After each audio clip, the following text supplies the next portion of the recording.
सिया एक जिज्ञासु और निडर लड़की थी जिसे रहस्यमयी जगहों की खोज करना पसंद था। वह इतिहास की छात्रा थी और पुरानी भूली बिसरी जगहों की कहानियों को खोज कर लिखना उसका शौक था। इस बार उसने एक ऐसी जगह के बारे में सुना था जिसके बारे में बहुत कम जानकारी उपलब्ध थी। Silent town. यह एक शहर था जो अचानक बिना किसी कारण के खाली हो गया था। वहां के सभी निवासी एक ही रात में गायब हो गए थे और तब से वहां कोई नहीं गया था। जो भी वहां जाता है वापस नहीं लौटता। यह अफवाह उसे और ज्यादा उत्साहित कर रही थी। उसने अपने नोट्स तैयार किए, कैमरा और टॉर्च बैग में रखी और सुबह होते ही कार लेकर निकल पड़ी। जैसे जैसे वह शहर के करीब पहुंची, रास्ते और सुनसान होते चले गए। गूगल मैप्स ने भी काम करना बंद कर दिया था। उफ, अब यह भी बंद हो गया, उसने फोन की स्क्रीन पर झुंझलाते हुए कहा। लेकिन उसे रास्ता याद था। आगे बढ़ने के कुछ ही मिनटों बाद हवा ठंडी होने लगी। चारों ओर गहरी धुंध छा रही थी। कार की हेडलाइट्स ऑन करने के बाद भी कुछ साफ नहीं दिख रहा था। फिर अचानक धड़ाम, कार के टायर ने किसी चीज पर जोर से झटका खाया और कार रुक गई। सिया ने उतर कर देखा। टायर के पास एक पुरानी मिट्टी से सनी गुड़िया पड़ी थी। वह चौंकी। ये यहां कैसे आई? उसने ध्यान से देखा। गुड़िया के चेहरे पर हल्की सी मुस्कान थी, लेकिन उसकी आंखें असली इंसान की तरह चमक रही थीं। अचानक हवा में फुसफुसाहट सुनाई दी। वापस जाओ। सिया ने चारों ओर देखा। कोई नहीं था। उसका दिल तेजी से धड़कने लगा, लेकिन वह खुद को संभालते हुए वापस कार में बैठ गई और आगे बढ़ने लगी। साइलेंट टाउन में घुसते ही उसे अजीब एहसास होने लगा। हर जगह खामोशी थी। सड़कें टूटी फूटी थीं, बिजली के खंभे लटक रहे थे और पुरानी इमारतें जर्जर हो चुकी थीं। सब कुछ वीरान था, लेकिन उसे ऐसा लग रहा था जैसे कोई उसे देख रहा हो। वह कार से बाहर निकली और चारों ओर देखने लगी। तभी उसने देखा एक धुंधली परछाई सड़क के दूसरी ओर खड़ी थी, लेकिन जैसे ही उसने ध्यान से देखा वह गायब हो गई। शायद मेरी आंखों का धोखा है। सिया ने खुद को शांत किया और अपनी कैमरा निकाली, लेकिन जैसे ही उसने कैमरा ऑन किया और तस्वीर लेने की कोशिश की, स्क्रीन पर अजीब सा धुंधला चेहरा दिखने लगा। फिर अचानक कैमरा बंद हो गया। ये क्या हो रहा है? सिया आगे बढ़ने लगी। अचानक उसने देखा कि वह जिस सड़क से आई थी वह अब वहां नहीं थी। हर तरफ एक जैसा ही माहौल था। जर्जर इमारतें, टूटी सड़कों और घना कोहरा। वह वापस मुड़ी, लेकिन अब हर रास्ता अजनबी लग रहा था। मैं फंस गई हूं। उसका गला सूखने लगा। तभी उसे पास के एक घर का दरवाजा खुलता हुआ दिखा। वह धीरे धीरे आगे बढ़ी और दरवाजे के अंदर झांका। अंदर हर चीज पुरानी और टूटी फूटी थी, लेकिन अचानक उसे लगा कि कोई अंदर बैठा हुआ है। कौन है वहां? उसने कांपती आवाज में पूछा। कोई जवाब नहीं आया। उसने टॉर्च जलाकर अंदर देखा। वहां एक पुराना झूला हिल रहा था, खुद ब खुद। सिया को लगा जैसे किसी ने उसके कंधे पर हाथ रखा हो। वह घबराकर पलटी, लेकिन वहां कोई नहीं था। अब सिया को महसूस होने लगा था कि यह जगह सामान्य नहीं है। वह वापस सड़क की ओर भागी, लेकिन जैसे ही उसने दौड़ना शुरू किया, हवा में अजीब सी सरसराहट होने लगी। थक थक थक, जैसे कोई उसके पीछे धीरे धीरे चल रहा हो। उसने मुड़कर देखा। वहां कोई नहीं था। परछाइयां दीवारों पर हिल रही थी सी, लेकिन वहां कोई नहीं था। सिया, उसने सुना। किसी ने उसका नाम पुकारा, लेकिन यह आवाज कहीं बहुत गहरी, बहुत डरावनी थी। अब वह बुरी तरह डर गई थी। मुझे यहां से बाहर निकलना होगा। वह वापस अपनी कार की ओर भागी, लेकिन कार अब वहां नहीं थी। सिया ने चारों ओर देखा। अब शहर पूरी तरह बदल चुका था। सभी इमारतें और ज्यादा खंडर हो गई थी। हवा और ठंडी हो गई थी और धुंध इतनी गहरी थी कि कुछ भी दिख नहीं रहा था। तभी उसे सामने एक पुराना नोटबुक पड़ा मिला।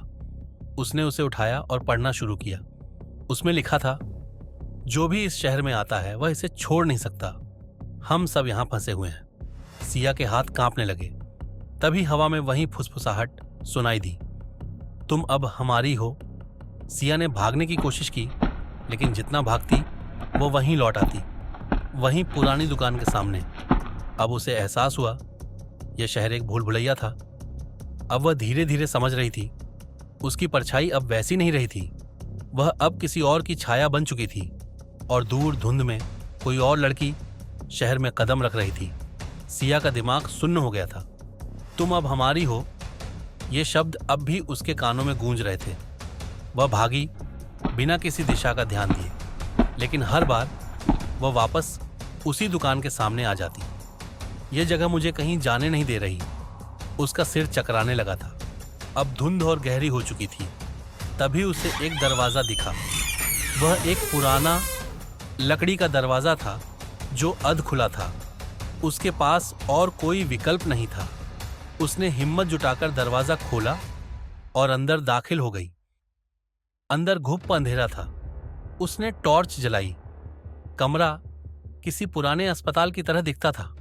दीवारों पर जगह जगह खून के धब्बे थे।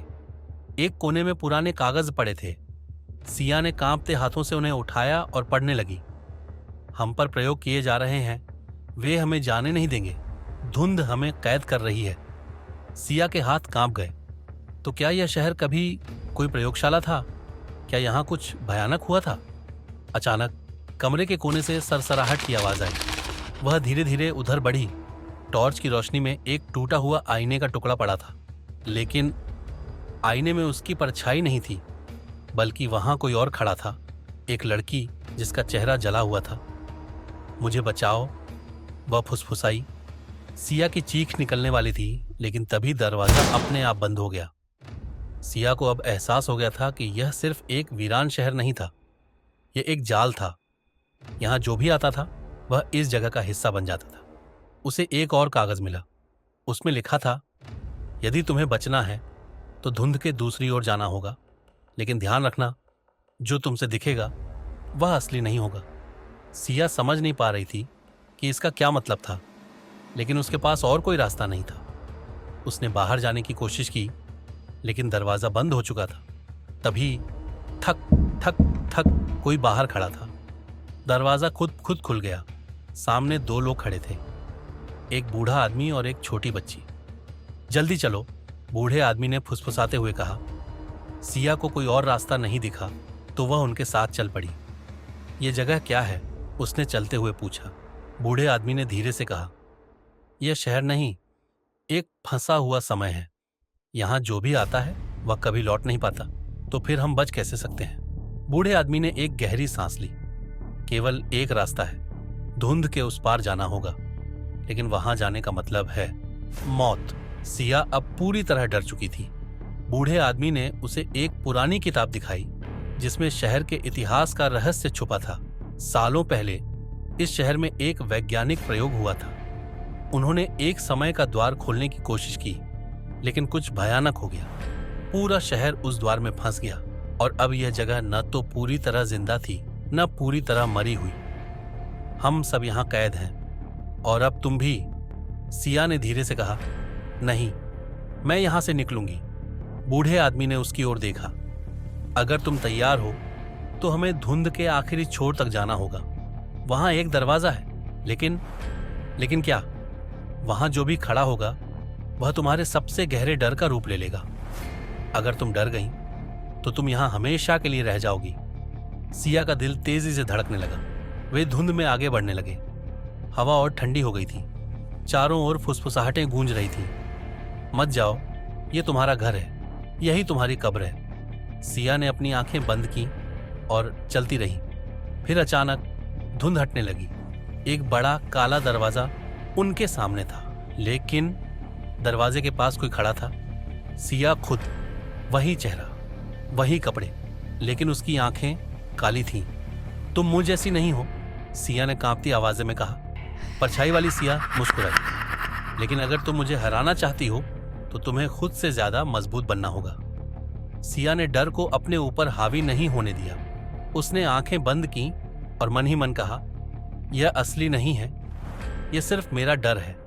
जैसे ही उसने यह सोचा, परछाई चीखने लगी। नहीं नहीं, वह धीरे धीरे गायब होने लगी। अब दरवाजा खुल चुका था। सिया ने घबराते हुए दरवाजा पार किया और अगले ही पल वह सड़क पर थी। ठंडी हवा चल रही थी। धुंध गायब हो चुकी थी।